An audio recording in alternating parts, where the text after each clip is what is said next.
one of the moral mazes for any preacher, I think, a Christian preacher in particular, is homosexuality. And there's been lots of coverage in the news recently, the Don't Ask, Don't Tell campaign, obviously. What is your view? Because it seems to have changed depending on the interview that I've read or seen.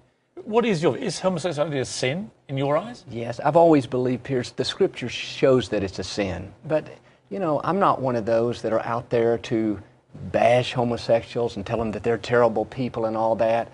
I mean, there are other sins in the Bible, too. I think sometimes the church, and I don't mean this critically, but we focus on one issue or two issues, and there's plenty of other ones. So I don't believe homosexuality is God's best for a person's life. I mean, sin means to miss the mark. But I don't believe being prideful or being, you know, lying or cheating. You don't normally talk about sin. That's the first time I've actually heard you spell it out. Well, you know, it's almost like you've come ready for that question and thought, I'm actually going to say this. Well, I'm going to say it's a sin. I think I'm grown in my knowledge. I mean, those first interviews, I mean, this was all new to me. I mean, I didn't go to seminary. I was raised in this, but not on front of the camera. But I think this point, people say I don't talk about sin, but I do talk about how we live our life and making good choices. And at the end of every one of our services, I talk about, I believe, the greatest sin, and that's to miss the mark of not knowing your Creator through Christ. So when you see civil partnerships being sanctioned, you think that's wrong, presumably? Well, yeah, I think it's wrong, but I'm not going to bash those people. I'm not going to be against those people. They're good people.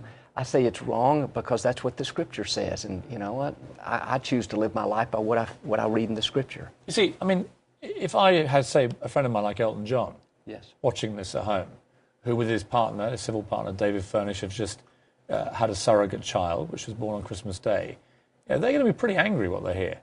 They're going to think, who are you to call them a sinner? Yeah. But why are they sinners in your eyes? Well, it's strictly back to what the Scripture says. I mean, I can't grab one part and say God wants you to be blessed and live an abundant life, and not grab the other part that says, you know what, live that kind of life. So I just, it comes back to the Scripture. I'm not the judge. God didn't tell me to go around judging everybody. I'm not so sure, though, you see. I think you are a kind of judge, and I think you can't abrogate that responsibility. I think because of your influence, there's 7 million, 8 million viewers every Sunday.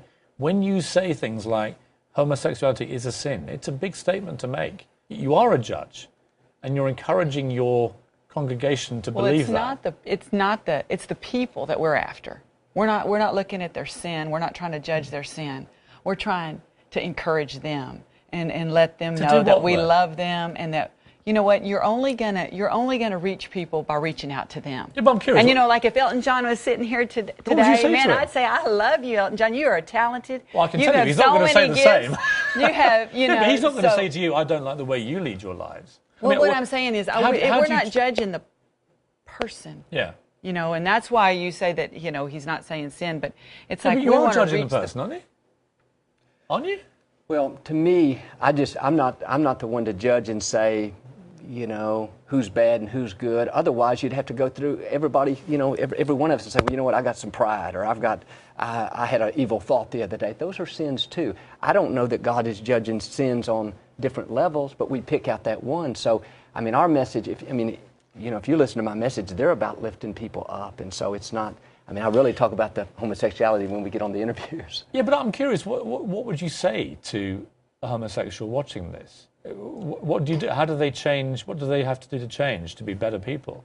Well, I believe I don't know that I understand it all. I believe it's a process, but I believe that God can give us grace to change. We've seen people break addictions and do other things as well. So. Yeah, but addictions, look, I don't want to bang on about this, but an addiction to alcohol or drugs or something is one thing. Being gay, you're gay. There's not much you can do about it. It's not something. I don't believe it's something you choose to be. I don't think Elton John woke up one day and went, I think I quite fancy being gay today. Yeah, I don't know. Isn't it? It's much harder than just an average addiction. Yeah, it is. It is. It's a difficult issue. I don't understand all the answers, but I just come back to what I read in the Scripture. I can't ignore that.